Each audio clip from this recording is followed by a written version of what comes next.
Wabarakatuh. Selamat pagi, salam sejahtera semua. Om Swastiastu, Namo Buddhaya, salam kebajikan. Rekan guru hebat di seluruh Nusantara. Pada hari ini saya ingin melakukan refleksi terhadap beberapa pemikiran KHD dan mengimplementasikannya secara kontekstual di sekolah kami yaitu SMKN 5 Tangerang Selatan.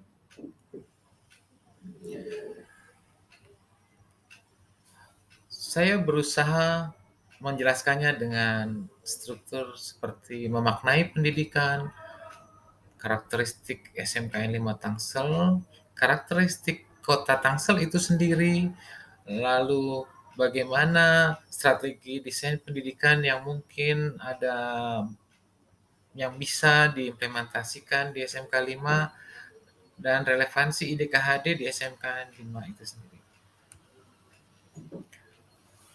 Mendidik adalah menuntun peserta didik mencapai kesejahteraan dan keselamatan setinggi-tingginya sesuai zaman, sesuai kodratnya.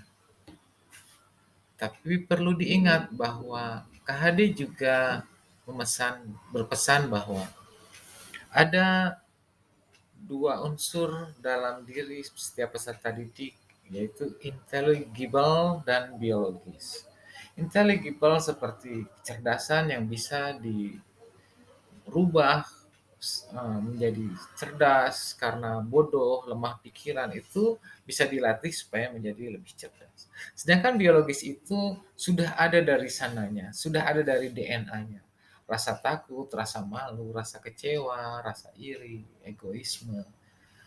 Ada sifat positif dan negatif di sana, tapi bisa dikuatkan dengan mengurangi rasa takut. Peserta didik yang percaya diri memperkenalkan dirinya, memperkenalkan siapa dirinya dan kemampuan-kemampuan yang bisa dilakukannya. Itu bukan karena tidak punya rasa malu atau tidak punya rasa takut, melainkan karena sudah dituntun untuk menyembunyikan rasa malu dan rasa takut dan menaikkan rasa-rasa berani lebih. Jadi kalau teori yang di, yang diperkenalkan oleh eh, KHD adalah bahwa ini bukan diperkenalkan tapi disetujui, yaitu bahwa ini peserta didik adalah seperti layaknya kertas yang sudah ditulisi tapi masih buram dan tidak teratur. Peran kita adalah menebalkan, jadi seperti itu. Menebalkan rasa-rasa berani, rasa percaya diri, rasa empati, rasa taat beragama, dan sebagainya. Mendidik juga adalah mengukir kayu. Andaikan pengukir tidak tahu jenis kayu, tentu hasil ukirannya tidak bagus, tidak tidak berseni, tidak indah. Selain itu, kayu yang diukir juga memiliki karakter masing-masing. Ada yang keras, ada yang bisa diukir untuk bagian-bagian yang sangat detail, atau diukir kasar. Karena itu, untuk bisa mengimplementasikan ide KHD, maka kita harus mengenali dulu karakteristik SMKN 5 Tangsel. Kami adalah sebuah SMK negeri. Peserta didiknya tidak harus membayar SPP. Dan oleh karena itu, peserta didik tidak perlu lagi mengeluarkan uang untuk hal-hal yang biasanya ada di sekolah swasta. Rombel kami ada 27 dengan setiap kelas itu sekitar 36 peserta didik. Dengan semuanya 998 peserta didik.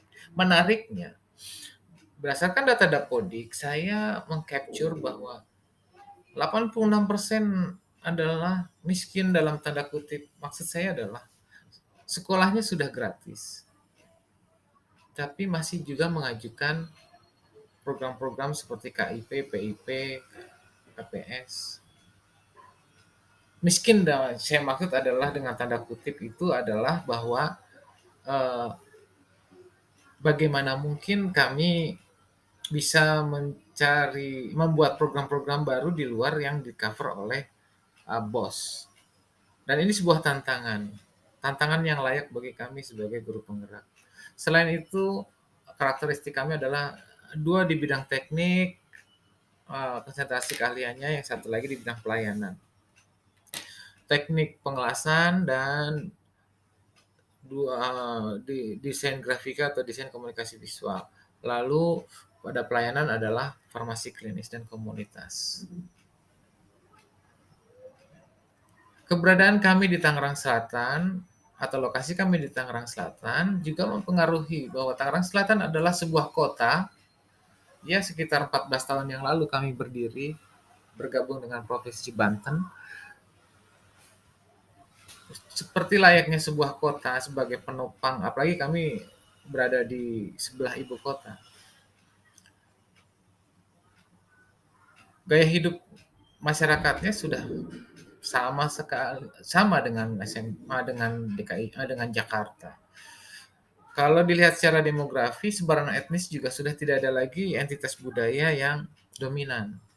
Layaknya sebuah kota, dan berdasarkan hasil statistik tahun 2017, data lapangan kerja yang tersedia atau yang diminati atau yang ada di SMA di Kota Tangsel itu adalah sebagian besar adalah tersier. Pedagang pedagang-pedagang itu ada di 25%. Untuk petani dan berkebun itu sudah tidak ada lagi, atau kalau masih ada sekitar 0,25%. Jadi didominasi oleh lapangan usaha yang tersier, didominasi oleh jasa-jasa. Kenapa juga itu jadi pertimbangan kami? Ya, kami adalah SMK dan fokus kami adalah mencetak lulusan yang siap bekerja. Di sini ada kutipan dari pembuat theme dari PowerPoint ini adalah, uh, ada quote yang ditulis di sini, business opportunities are like buses. There's always another one coming, but which one? Which one is ours? Oke, okay. Strategi pendidikan, atau yang mungkin saya beri judul strategi pendidikan, kalau di tulisan KHD itu ada alat-alat pendidikan, ada 6 langkah, yaitu memberi contoh, memberi pembiasaan, memberi pengajaran, memberi perintah dengan paksaan dan hukuman. Kelima itu adalah tindakan atau self disiplin, dan pengalaman atau experience untuk believing itu. Dan dihubungkan dengan fase-fase window menurut KHD, itu adalah window ketiga, di mana di sana terbentuknya budi pekerti. Oleh karena itu, KHD mempropos alat nomor 5 dan nomor 6 itu cocok untuk window ketiga atau yang ada di sekolah kami, SMK. Relevansinya adalah begini. Pada alat pendidikan seperti memberikan self disiplin, muatan-muatan self disiplin pada peserta didik, lalu pengalaman langsung pembelajaran, langsung pada alat, langsung pada lab, langsung pada bengkel, itu sangat relevan dengan SMKN 5 Tangsel. Pemikiran yang lain yang saya ambil dari KHD adalah peran keluarga sebagai pembentuk budi pekerti. Jadi permasalahannya begini, di kami ada 3 jurusan. Kami adalah 3 kompetensi keahlian, maaf, dan kami ini adalah SMK. Mungkin menurut rekan-rekan yang dari sekolah umum, sekolah SMA, berpikir bahwa guru-guru SMK itu sudah setengah jalan memahami apa yang diinginkan oleh peserta didik. Tapi dalam kenyataannya tidak.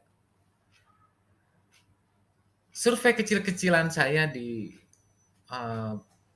program P5 tentang profesi apa yang kalian harapkan, Dari 36 itu hanya 6 orang yang ingin menjadi atau berprofesi sesuai dengan uh, kompetensi kalian, kelas kompetensi kalian yang mereka sedang berada. Artinya apa? Saya berasumsi-asumsi yang belum menjadi penelitian, tapi begini. Kami adalah sekolah negeri. Masyarakat di sini ingin sekolah yang gratis saja.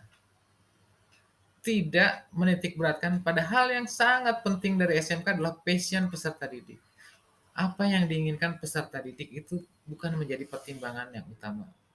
Yang utama adalah kami hanya SMK ini adalah seperti SMA lanjutan, sekolah lanjutan untuk mereka ke jenjang berikutnya, atau sekedar memenuhi bahwa mereka adalah lulusan sekolah menengah atas, sekolah menengah kejuruan. Kalau asumsi saya ini bisa jadi sebuah kenyataan bahwa hanya 1/6 dari yang ada di sekolah kami, peserta didik di sekolah kami ini yang sesuai dengan kompetensi keahlian yang diajarkan, itu adalah masalah yang besar. Karena muatan kurikulum yang ada di kami itu adalah sebagian besar didominasi oleh uh, program keahlian dan program-program konsentrasi keahliannya. Jadi di sekolah ini mata pelajaran yang diajarkan itu dan praktek-praktek yang diinginkan yang diajarkan ke mereka adalah praktek-praktek kompetensi keahlian tempat mereka berada di kelas mereka berada. Ini kan menjadi tantangan. Saya tidak tahu apakah hanya terjadi di SMK yang 5 Tangsel, tapi saya yakin hampir di seluruh Indonesia seperti ini. Lalu bagaimana peran keluarga sebagai pembentuk politik? Ide saya adalah begini, memahami kenyataan bahwa tidak semua peserta didik atau hanya sebagian kecil peserta didik itu sesuai passionnya dari SMK ini. Mungkin yang bisa kami lakukan adalah tindakan aksi nyata kami adalah nanti memasukkan nilai-nilai industri secara umum yang ada di industri kami pindahkan ke sekolah. Disiplin yang ketat, disiplin berseragam, disiplin bekerja, me, me, me, menganggap bahwa pekerjaan adalah tanggung jawab yang harus dituntaskan, bahwa pekerjaan mereka mempengaruhi kinerja perusahaan, dan lain sebagainya.